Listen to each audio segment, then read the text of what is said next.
they talk. Say my Yegun diary, they hot like pepper. But every day, then they take money in bulk. Woman picking, they the street, they hawk.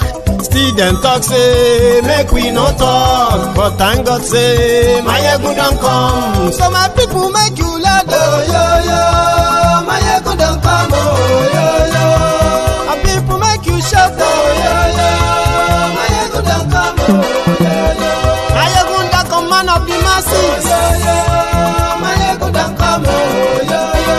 My Yegun diary politico, oh, yo, yo.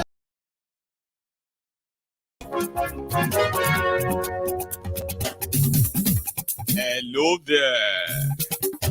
Once again. Mayegun làwa mọ̀ làmọ̀ tó dòdòdò. Mayegun diary, Mayegun number one. Mayegun làwa mọ̀ làmọ̀ tó dòdòdò. Mayegun diary, Mayegun number one. Thank you so much for joining me once again today. If you have been with me earlier, anyway. So good morning to you, good afternoon to you, and good evening to you from wherever you are watching from. It is Mayegun Live. Mayegun Dawasi, Mayegun Diary, Mayegun number one. Àṣírí ọ̀jẹ̀lú kì í bò níbẹ̀ o. Mayegun Diary, Mayegun number one. Bó bá ṣe eré, àní Mayegun máa wí. Mayegun Diary, Mayegun number one. I am the general overseer of the Temple of Truth. That is more kind of enough, right? No one to be anybody's president. Share this broadcast because the effects called the Escobar effects are beginning to take shape. Read the caption of the broadcast. Read the description as well. I mean, share it if you haven't already. Like the broadcast, and then sit back and relax.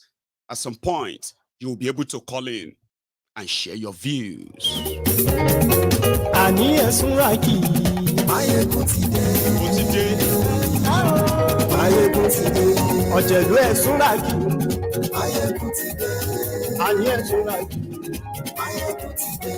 Lórí Facebook.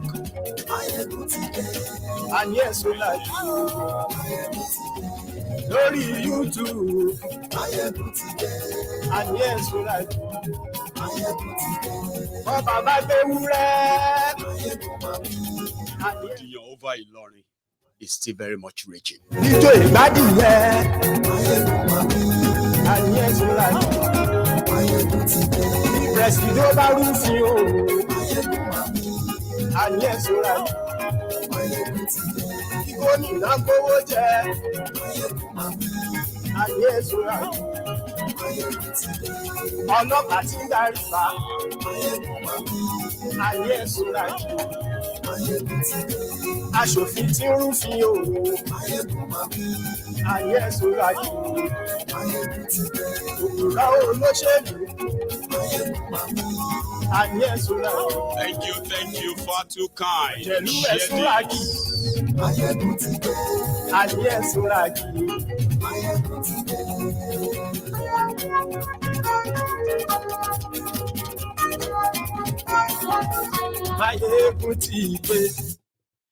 Thank you.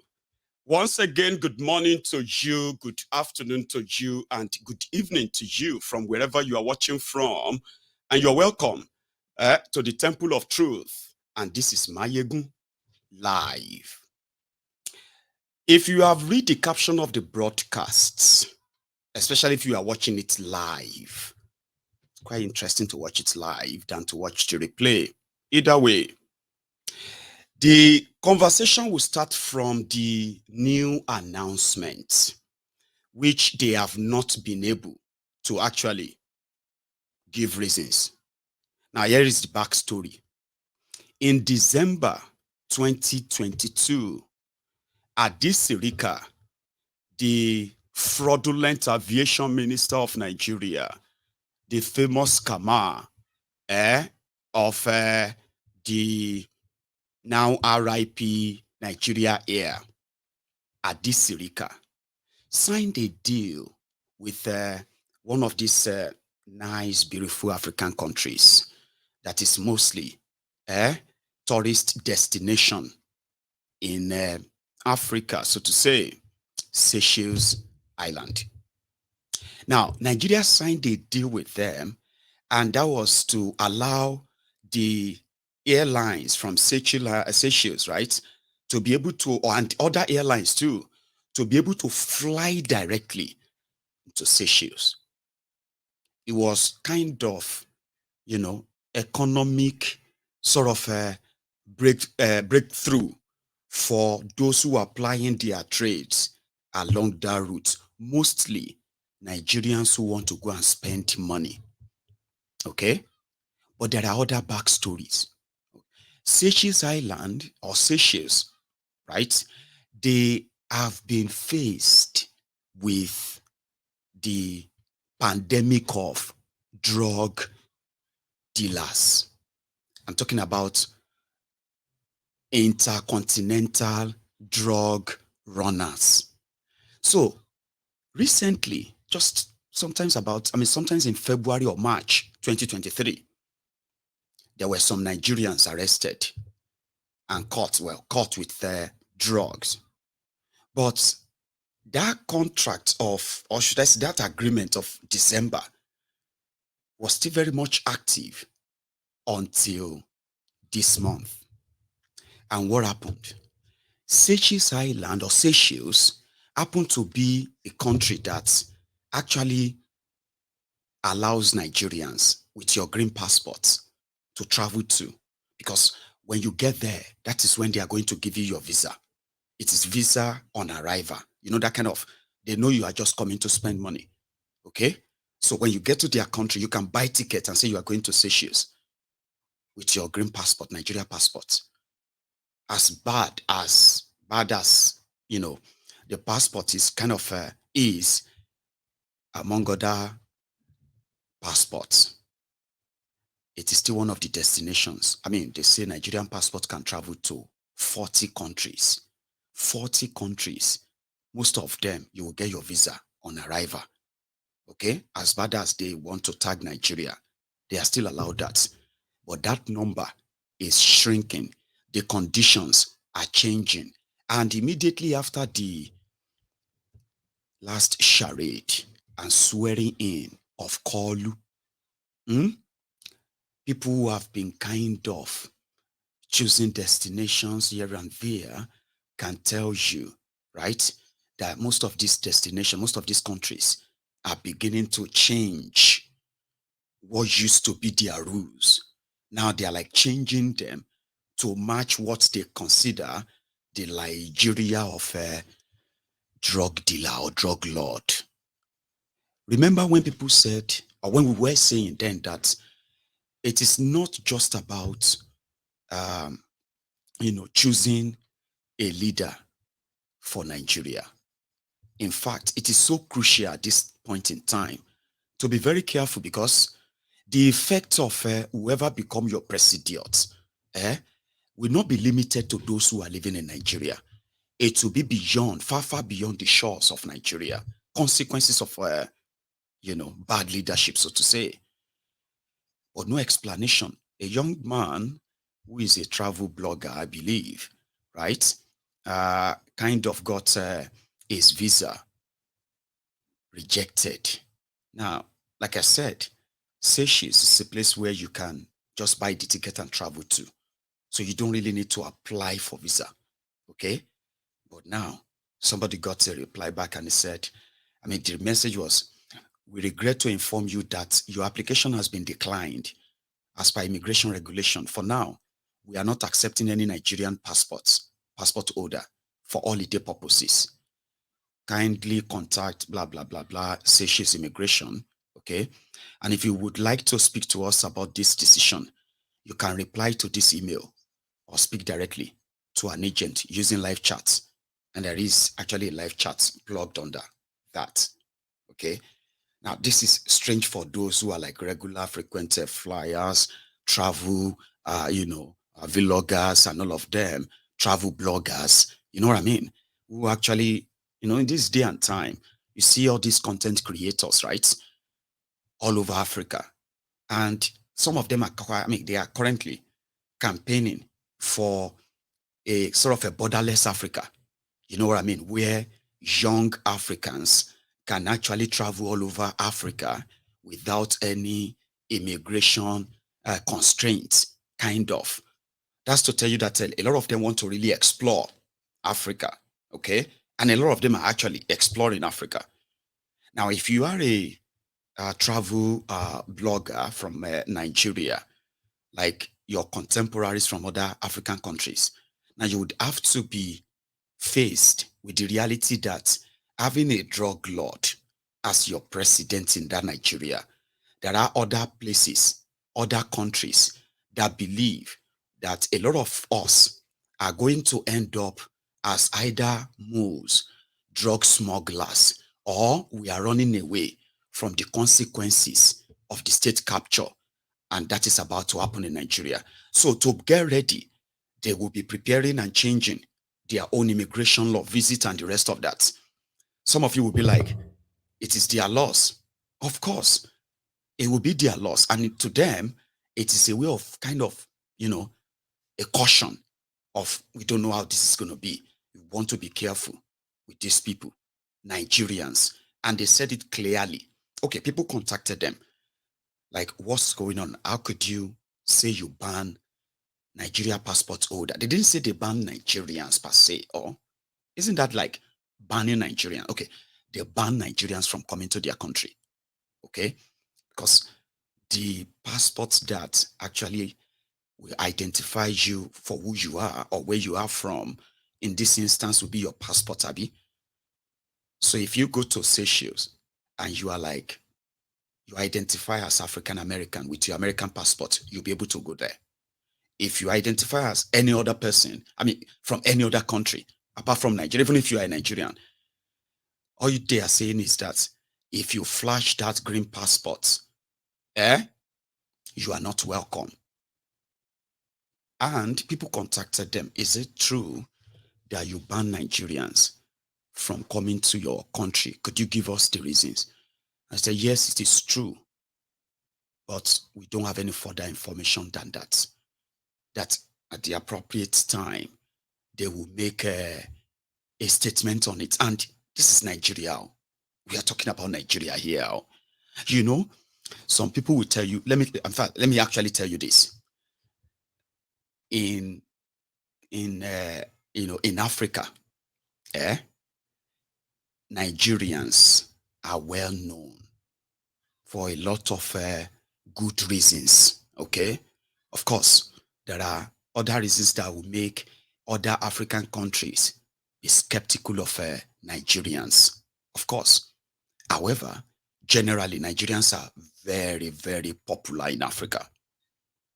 But one thing that Nigerians seems to have everywhere we go is like we are very loud, and then somehow we kind of feel like we are the most advanced people, the most this or that in Africa.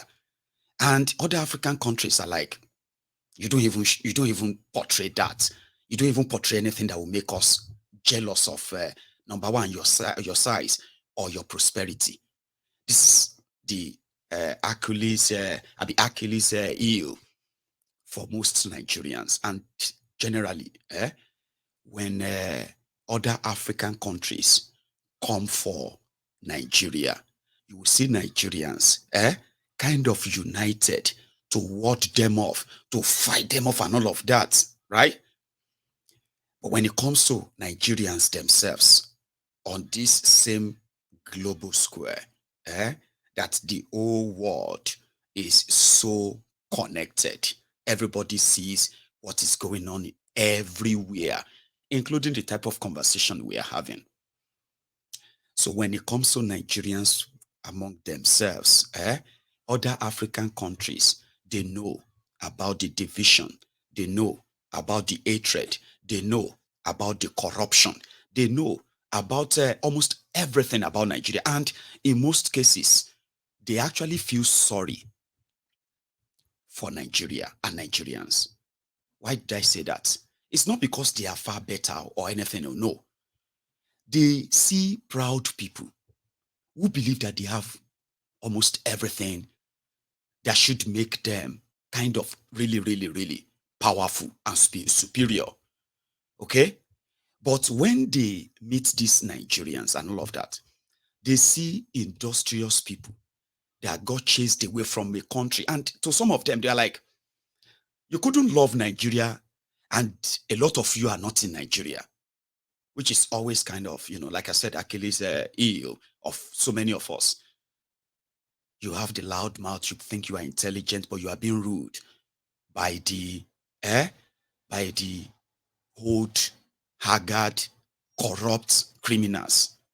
Okay, so if you are Nigerian and you think you have opinion about the rest of Africa, yeah.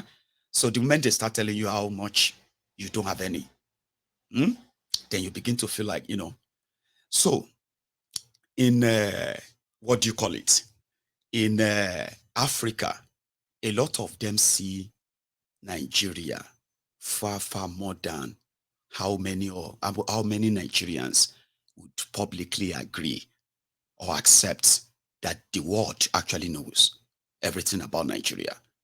So when the election of 2023 was going to happen, I can tell you this, the rest of Africa was interested. They watched how you made mess of a simple process, something that could be a role model, kind of a model for other Africans, something that can actually make you feel that you're bragging right. So they saw all of the details about the aspirant or candidates, right? They witnessed it all. So immediately, INEC announced Kolu. It was like all hell let loose on social media when other Africans were mocking and laughing at Nigeria and Nigerians. It was like even so many Nigerians had to agree with them, like, it's okay, we don't have anything to fight back on this. Indeed, we are done for. But that is the banter that you could easily just feel like, well, that's it. But behind the scene, the rest of Africa that that don't really have what Nigeria have. Are you with me? Everything. They are now rearranging their laws as they are getting report from Nigeria. And they know that a lot of us will have to find a way to run away from Nigeria. They know that. And somehow, like people have been saying, if Nigeria should start, if any war should break out in Nigeria, the what do you call it? The influx, or let's say the inflow of refugees from Nigeria. Think about it. Nigeria with the population of how many? 200 million people. Some of these African countries, as big as some of them are, could barely boast of, 100 million population. Now imagine a country, some of them with population of 10 million, 12 million, 22 million, 15 million, and then they are receiving millions of refugees from Nigeria, directly or indirectly, people say, right? It won't stop in Africa. It will even expand and extend even to America, refugees from Nigeria, right? But before war, there is already ongoing war, hunger war, poverty war. The giant of Africa has become the crippled giant, the burden. Nigeria has become the burden of Africa. So if a small country like Seychelles will say, keep your money and keep your drugs, don't come here. It is just the start, okay? Others won't tell you not to come, okay? But you yourself will see the conditions that they will give before you can even like cross the border, to the point that you just have to stay there. A lot of them will give money to Nigerian governments to ensure that you don't have a chance of living. You will stay there. And for those who want to, right, you will see why you can't. And all of these are because the world knows the effect of what you have done in Nigeria. You don't have to tell yourselves the truth. Everybody will feel it. All right? Maybe not everybody is prepared, but some people are more prepared. So yeah, green passports, Nigeria green passports is no longer welcomed in Seychelles. How many other countries are going to tell you same soon? I'll leave that to you. Let's go to something next. Do you know that an average soldier in Nigeria is paid 150,000 naira? Do you? Now, my direct question to you is this. Would you lay down your life for 150,000 naira or 2 million naira annually and whatever other things that comes with it for Nigeria? Would you? There is this argument or a sort of heated conversation around this subject, okay? That if you look at the sacrifice that is expected of anyone who signed up, right, to be whether a soldier or a policeman, somebody who signed up to defend the country, your country, like you kind of heard about the Americans and how they treat their own, what I mean, right? So would you sign up, right, to lay down your lives for Nigeria for 150,000 naira? Others are saying, right, it is not about the money. And I'm like, okay, but you will need that money too to keep your family running, right? As a soldier. And at the same time, if you have to die, then something must be in store for your family if you have one that you are leaving behind. You know, things that will say, I mean, I may not need the money. I may not kind of, you know what I mean? But I've got people, I've got family. So they started talking about what they are earning. It is even worse and ridiculous. When I say averagely, that's just in between. People are paid. Soldiers in Nigeria are paid as little as 120,000 naira, 95,000 naira. And most of the time, they don't even get paid in time. And here is the other thing as well. You know, they say if you sign up to join the military, at the same time, you would need you have a choice of where in that military you want to kind of go to.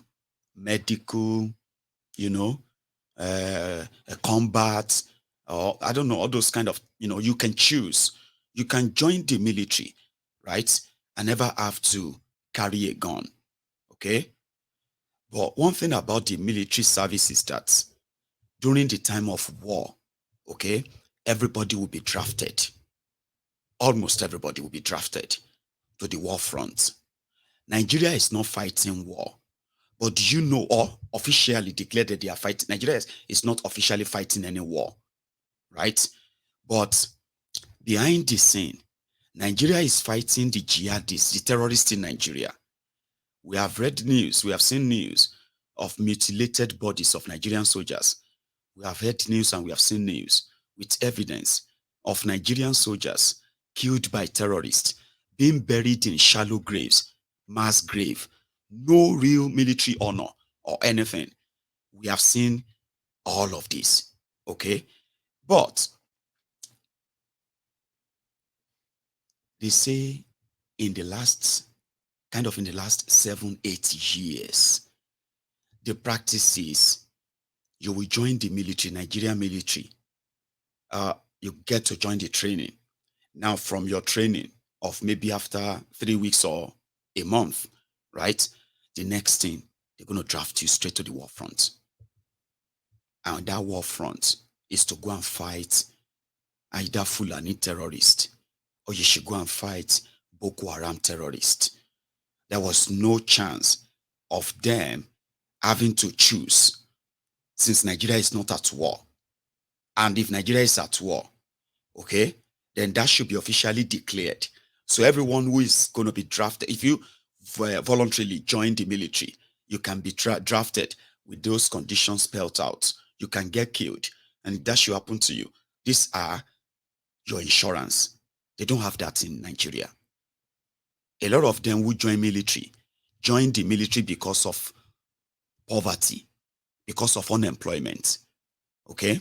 I mean, of course, people sometimes, you see, we have seen where even in America, there are people who are running away from something terrible they have done. They quickly go and sign up and join the military so that they can get shipped out of America. And somehow, that can even get that crime can even get pushed aside if it probably does well. So we have seen that, or we have seen people who have joined because they joined the military in the US because they feel like that's how to face their demon, by just being somewhere, engaging in, for different reasons. But mainly, majority of those who join some of these world army that I've actually read about, the American army or the American military, or what you call it, majority joined because they believe joining the military gives them the chance to defend America. And according to them, once you join the military, you will defend America's enemies, both local and foreign. And that is what they use in justifying shipping all their soldiers outside America, because they believe that the enemies that are after America, they are both within and without. Everything is clearly stated. The family members of everyone joining the military in the US, they know what they are signing up for. They know what will happen if something like so should happen to their loved one. In Nigeria, all these are not clearly spelled. The families of these soldiers, majority of them will just receive the news that their young sons have been drafted to go and face Boko Haram after finishing the military college or whatever training. Okay, they are drafted like that. A lot of them have been killed for this reason. Their families are not even informed for this same reason, right? A lot of them died for not even understanding what they died for. Did they die for trying to partake in the fight set up by the same jihadists in government in Nigeria? Or did they fight, or did they die because they are defending the integrity of Nigeria? A lot of them will know why they died. A lot of them still won't know why they would die in this instance. But talking about what exactly will make you, right, say, I am signing up for this to put down my life in defense of Nigeria. I haven't seen much of those who actually join Nigeria military. I'm not saying there are not people who join the military because they actually believe that you know what I mean? That this is what they want to do to defend Nigeria, like patriotically, passionately. A lot of them who did join because of this are possibly finding out now that it is not all straight line. In fact, you will be fighting a battle within Nigeria. This battle you are fighting is not in the interest of Nigeria. It is to protect the interest of those who don't actually love Nigeria. But what do you have to do? You obey the last command. You obey the last order. A lot of them have figured this out, that the patriotism that made them join is indeed false. Then we have those who joined because they can't find any job. These kind of Nigerians are much plenty in the Nigeria police and other paramilitary. No real patriotic whatever. But if you are being paid something to provide security, you are being paid peanuts to provide security, put your life on the line for other or ordinary Nigerians. Do you now see, when I ask that question of would you put your life on the line with a 2 million naira annual pay as a Nigerian soldier? You see, in America, right? Even here in the UK, if we hear that people are shooting guns there, you will see the anti, I don't know what name they will give to them, anti-riot or anti-gun or anti-something, something, full gear. When they land, even you, who is part of those who are shooting or whatever, you will know that if you are alive after this operation, you are lucky. You will likely be dead. As those ones are already taking position and all that, trying to control the whole situation. You will be seeing the helicopter surveilling, checking and making sure that the security, the security net that they have dropped on that area will make it easier to evacuate those who are civilians in case if things should go out of hand.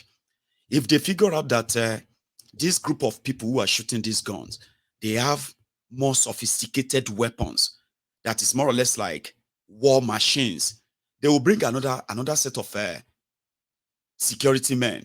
Now, you see all these people they will be bringing, all of them will be rushing and running down to a place that the bomb is exploding. They will be rushing down to where you are hearing because they know, number one, if they are trained to handle such situation. Number two, they are also trained that things could go bad and they could lose their life.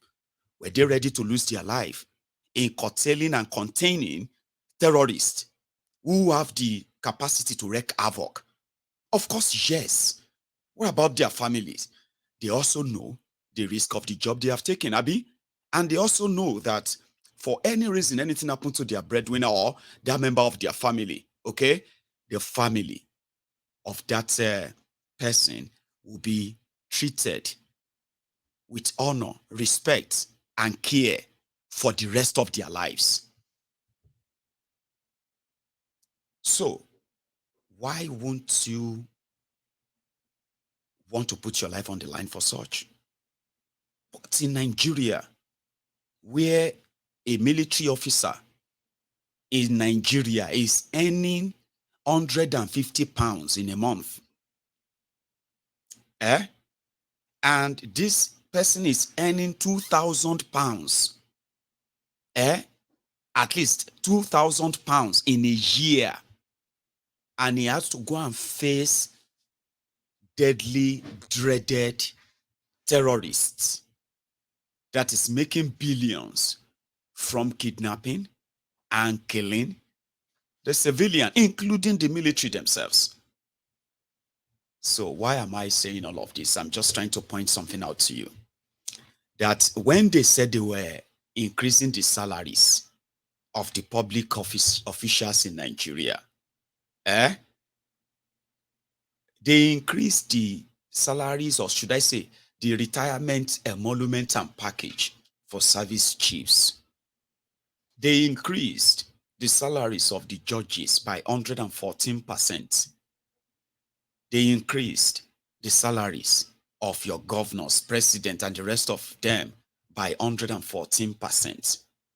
Because according to them, it is to bring their kind of financial sort of cover in tune with the current reality, the hardship in Nigeria.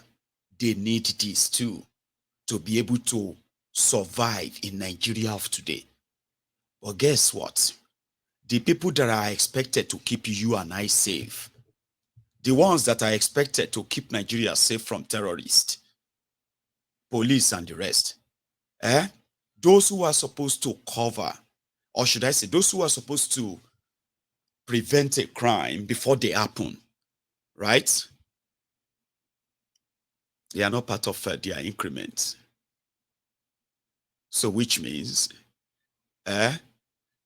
we are in the hands of those that are already suffering from the PTSD of saying they want to protect you, Nigerians. So it's easier for them to unleash all this rage and what have you on people Then when this conversation popped up, a lot of people were so surprised. Like, were they paid that little? Is it true that they paid them that little? Is that even true? Are you saying that there is no, to be a soldier in Nigeria, you don't earn up to ₦1 million? I was like, come on, are you the wine us? A soldier being paid ₦1 million a month, which is just £1,000 sterling, or 1,000, 300, or 1,400 dollars.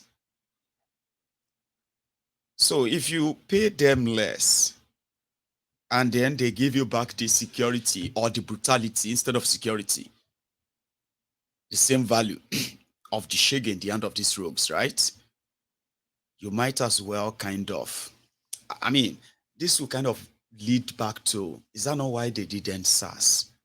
Is this not the reason why people wanted them to, you know what I mean? I'm like, well, it is. I was just like, man, when the soldiers they started telling their own stories, telling their stories of how they have been kind of treated as soldiers in Nigeria. In fact, a lot of people felt like it's like Nigeria doesn't even have military, except for that, all those display, this marching, all those drumming, all those fluting, and all those, there's actually no real military, no kind of morale anywhere. The whole money that they have kind of invested in this military, this defense darts, they've ended up not in the welfare of those that they told you are so ready to keep you safe. Now, no wonder nowhere is safe. But I just thought that if you have family in the military, and somehow this story somehow resonates, some of you have not heard from your relative for months now. They told you that they have deployed them, and where they are, they can't really call. But they used to call. A lot of them that they told that if you go to the war front, you go there for 6 months or 3 months, they will take you back and they will take another set of people. Some of them have been at that war front, no salary, no good food, no real good weapons, so to say, right? Nothing, and they have been there for 2 years. They were not returned. And there are some of you who are members, or let me say, relatives of soldiers in Nigeria. You haven't heard from them a long time. I'm not trying to rattle you or anything. Sure, you get. Just thought that if you have never actually thought about this, maybe you should. Now, is it really worth it? And do these criminals really care? You have DSS that used to be called Daura Secret Service. Remember? Now they have now kind of turned to Dokpemu stupid service. Okay? Depends on how you want to see it. Now, during the time of Bokwari, Daura Secret Service became the tool in the hand of Bokwari to hunt everyone saying anything about Bokwari. I mean, you remember this not too long ago time, If you say something about Bokwari, or you say something about Bokwari's family, DSS will track you. They will find you. And within days, we'll begin to see hashtag free Mayegun, hashtag free species, now can you call hashtag free Mayegun now. How did they get Mayegun? How did they see him? Is he in Nigeria? No, it is DSS. They found a way, and they don't take Mayegun because of what Mayegun said about. That was And then there are those who have received the invitation of Daura Secret Service back then too, who received that, right? And they were warned based on their utterances, based on whatever they said or their views about Bokwari's government. But there's one thing that Daura Secret Service couldn't do, their real mandate. Then, Daura Secret Service mandate was to discover and stop a crime before they happen. So let me explain that to you. Anybody that is part of DSS, okay, is trained to be a spy. Do you understand? Their full name, their real name is State Secret Service. They have the most sophisticated espionage tools that you can think of. But you see that Daura Secret Service, they are supposed to be like the FBI or CIA, or MI6, or the Contras of, I don't know where they come from, but I've heard that name before. Is that Canada, I don't know. Anyway, they were supposed to be special secret police. They are supposed to be, you wouldn't even know them that they work for DSS. Secret police. They may be working as shoemaker. They may be working as storekeepers. They may be working as a postman. They may be working as journalists. They are like the supposed Nigeria spy house. Somebody said NIA is the spy, whatever.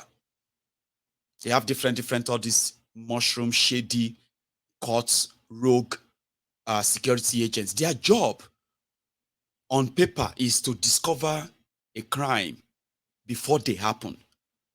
So if I am here now texting you, hello, see, have you purchased those weapons? Have you bought those granates?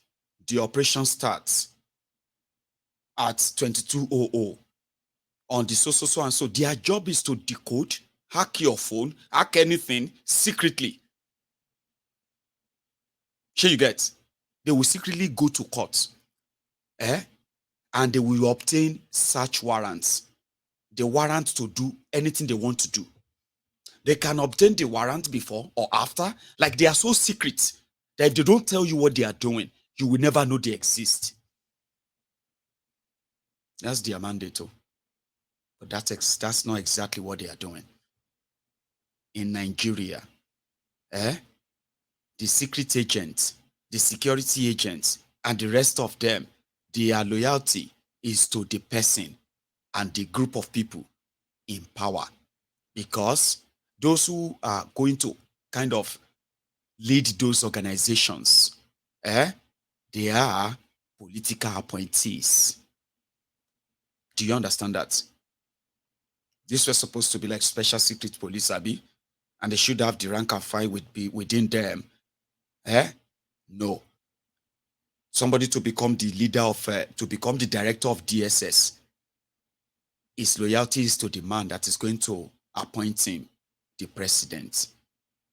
And before you can get appointed by the president, there are other interest groups that are going to push your case because they have their own agenda too. Do you understand that? So once they make you the director, you are just like a dog, whose whistle is in the hand of his master. So their loyalty is not to Nigeria. And that is why they expend so much resources and time, spying on Nigerians who are trying to who are criticizing the government, or for any reason, organizing any rally or protest against the government. So they have put them on high alert. Any group of people, any conversation, anyone that raises a red flag that is concerning for the president or the president's people, the DSS will track them down and try and have a word with them. Now, Yari is another criminal from Zamfara. He ruled Zamfara, and he also ruined Zamfara. He looted Zamfara, but is one of those lucky criminals. He belongs to APC, Egbekegbe. Being member of APC, Egbekegbe, with so much money. He has so much money from the poorest Zamfara state. This guy has so much money. Enough that when he returned back to the Senate in Nigeria, he decided to run for the Senate presidency, right? He wants to be the Senate president. But the arrangement was that everything is Muslim. So they needed a Christian to mix it. So we can't have another Muslim. So he started mingling with the PDP, seeing how much, Akpabiole, a former PDP member, who also have his friends as senators too. So the it was a game of number then. And guess who was giving Tifnumbu headache? Yari. Now, a lot of people are thinking that, does it even make sense? Does it make any sense that DSS arrested Yari because he insulted Tifnumbu? How did he insult Tifnumbu? Some were like, that doesn't make any sense. Of course. Oh, that's fake news.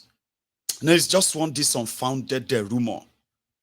Whatever you want to see it as, okay? But here is something. Why would DSS arrest Yari, and Yari people are pointing fingers at Kolu Tifnumbu? I saw it with my eyes.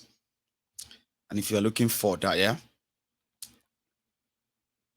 They were pointing fingers and they said, Tifnumbu is trying to punish Yari because when they were campaigning to choose who will be the Senate presidency of Nigeria, Akpabiole is the anointed candidate of Kolu. And you see those APC, Egbekegbe Adamu, they said that wasn't what the party chose. But Kolu has decided anyone who is not on the line or who failed to join the queue is declaring himself as an enemy. So from what we heard, they said on the night before the election of or selection of Akpabiole, Yari was actually sharing 100 million naira each, 100 million, 100 to a group of senators who assured him that they would vote for him against the directive of Kolu. They said when Kolu and his people heard this, Kolu himself put a call through to Yari, and Yari didn't pick the call. But not just that he didn't pick the call, it was what he said in the presence of the people that he ignored Tifnumbu's call. Something like, see him, he's calling me. He's calling me now. Probably you think he can just tell me or bribe me not to run and become the Senate president. And they laughed about it. Okay? And something that felt like mocking Tifnumbu, like, he's calling me. Why is he calling me?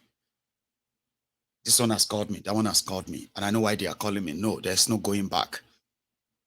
That was kind of taken. The move to arrest Yari also came from, I'm going to tell you something quickly. Did you read that news when they said that Daura or Dokwemu Stupid Service, DSS, has invaded EFCC, ICPC, and any other agency that has investigated Tifnumbu or investigating him, whether in the past or now, whatever, that they have carted away every document, any document at all, that is related to anything Tifnumbu, Alpha Beta, or Tifnumbu's family, their businesses and all of that, in their custody, that they have carted all of this away. ICPC came out and said, no, it's not true. No document has been carted away from us. In fact, we don't have any investigation on Tifnumbu or documents. And you know that when they deny, especially when they deny something, Baba, it is true. At least from my own experience, when something happened and you say it and they tell you it's fake news, then they come out to say it's a lie. No, it's not true. Ladies and gentlemen, pay attention. It is true. Okay? But Kolu, the drug lord, one of the most investigated criminals in Nigeria, who has been able to buy his way up to this point, is now in charge. All the documents on Obasanjo's corruption, Tifnubu have all of them now. All the documents on Atiku's corruption, everything is with Tifnubu right now. All of the past, present state governors in Nigeria and all of their shady deals, Tifnubu have everything right now. Sure you get. And as it is one of the things that makes Nigeria president one of the most powerful person on earth. Like Nigeria president is more and more powerful in Nigeria as Nigeria president than American president in America. Do you understand that comparison, right? Anybody who is Nigeria president, anybody called Nigeria president is like above everything. And at that point, he has everything at his beck and call, right? To do anything with anyone and get away with it. And you'll be wondering, where are the good people? Where are all of the good people who used to talk? We cannot hear from this again. We don't hear from that again because they can't talk. The person you want them to talk about has all the compromise on them. All he has to do is to just call anybody and just release some of them. And then you begin to be up and now I'm ready, want to fight. And say, I didn't know that Obasanjo caused that much damages, Sha. I didn't know that Buhari is that evil, Sha. And you see, did you see all the... So, the likes of Yari, who have bags and baggages of corruption, and they are hiding inside APC, Egbekegbe, where they are protected and they are loot. So, when you challenge the emperor that knows how you looted Zamfara, the emperor that knows your dealings with those you are giving money to, either for terrorism or for other reasons, where you keep all your loot, those who are keeping them for you, he has everything on his table. Everything. So he's talking to you. You dare not pick his call. You thief. DSS. Carry him. Is it not the same DSS that told us that Emefiole is sponsoring terrorism? How long do you think it takes to tell Yari that, listen, this is Escobar, Pablo? Gone are the days where una one day flex that northern cabal, northern this and that. Listen, you will be jailed for terrorism, for corruption, and we will release all this to the same people you think will defend you. Abi, tell me, why do you think DSS arrested and later released Yari? There are other reports saying that during the Buhari's second term in 2019, which was also the time that Yari was, running to replace himself. That was when he was going to the Senate and he was governor of second term. They said 41 billion naira of Nigeria money was given to Yari as part of Buhari's 2019 re-election. They said Yari swallowed the money and damned the consequences. So it is now Tifnubu that is using the DSS, not EFCC, to go after Yari. And that is why those who said, no, it's not because of that money. Of course, they will use that money to tell him that, sure, you won't go jail. Sure, you won't disgrace you. Don't try any nonsense. This is Kanu. You know well, oh. Don't try that nonsense again, oh. We know you stole this and that, oh. Okay? That's when that makes sense. That it is because Kanu called Yari not to contest against Akpabiole. Yari dared him and he contested. From the results, it was a very tight race. In fact, it would have been another Bukola Saraki and the Nomelaye Keneri, just like it was in 2015, yeah? So they are. Meanwhile, Yari people are saying, Tifnumbu is playing with fire. I said, aye, right.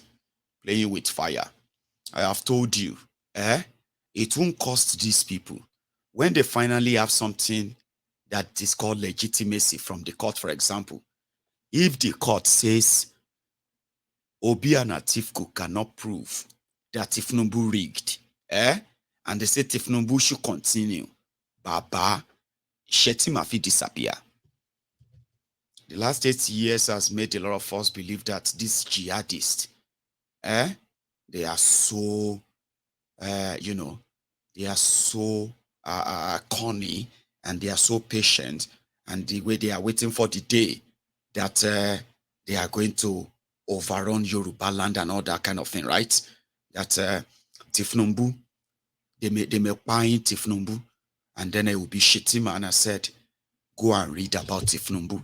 I'm not saying they are not like they are targeting themselves. So, but if you understand what power anyone they call Nigeria president actually holds, and if you ever have a situation when you become that president and you have legitimacy problem where people are saying you didn't win, those who rig for you are trying to blackmail you as well. That listen, if you try any nonsense, we go show you. So you will push him to that state of desperation, okay? And you will find out. Shetima fit disappear. I'm not saying it will disappear. You are dealing with the Lord and his group. And if they figure out that indeed these guys are going to rock the boat, well, you can write it down. Shetima fit disappear. And you go to wonder whether Boko Haram sympathizer that you believe will take over from Kolu. I'm not saying it will, though. I'm just saying that if things get so kind of tensed up that way, and you box Kolu to that desperation side, unfortunately, if he should escape the courts, everybody should get ready, including those who believe that they sort of helped him, okay? And I'm talking about the northern elites. Now, from Unai, go start first. Let's go to the next one. And this time, I'm actually going to take calls tonight because it's going to be like an extended convo, right? Eastern Nigeria, Biafra land, where the injustice meted at one man is now snowballing into a full-blown crisis. I am going to say this just again. Nnamdi Kanu, that has been sort of demonized enough that a lot of you will agree, or a lot of you did agree, that he deserved to be punished, jailed, killed, and every other thing you wished, simply because some of you felt like if they didn't do that to stop Nnamdi Kanu, one day will be one day that those that couldn't use that force, you said, to stop Nnamdi Kanu will not be able to go back to Eastern Nigeria. I mean, some of you predicted that, yeah? Okay. As much as you might be telling yourself today that you said it, unknown gunmen, people who are forcing people to sit at home, those who are bragging and making videos of destroying people's wares, people's businesses, smashing them, and singing of sit at home, go and sit at home.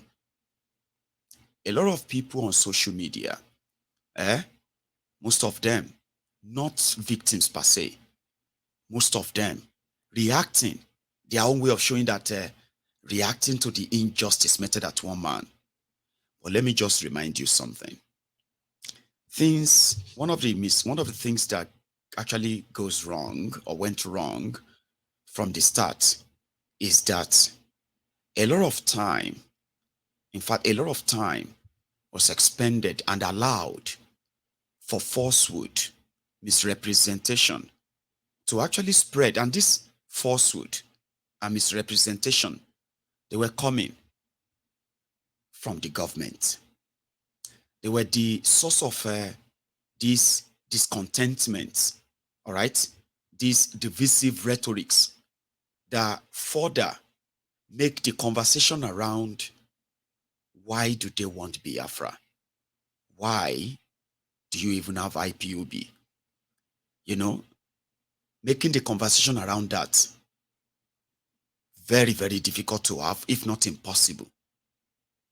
Because people already have their own personal premonition or conclusion per se about anything that has to do with Biafra or referendum or breakup.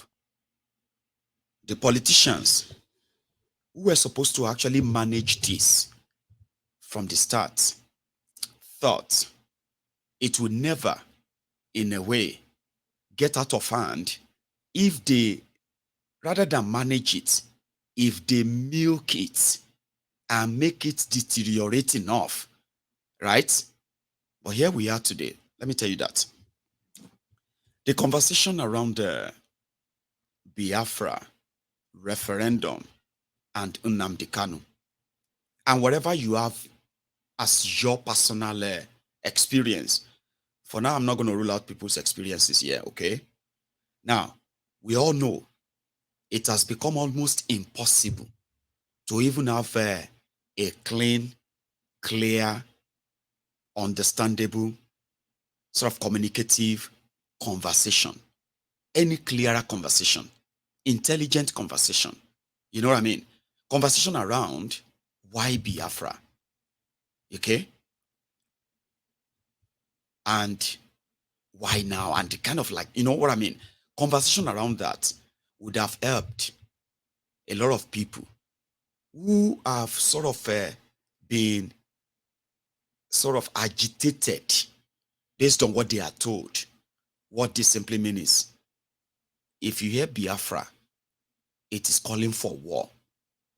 And you should reject anybody that mentions that.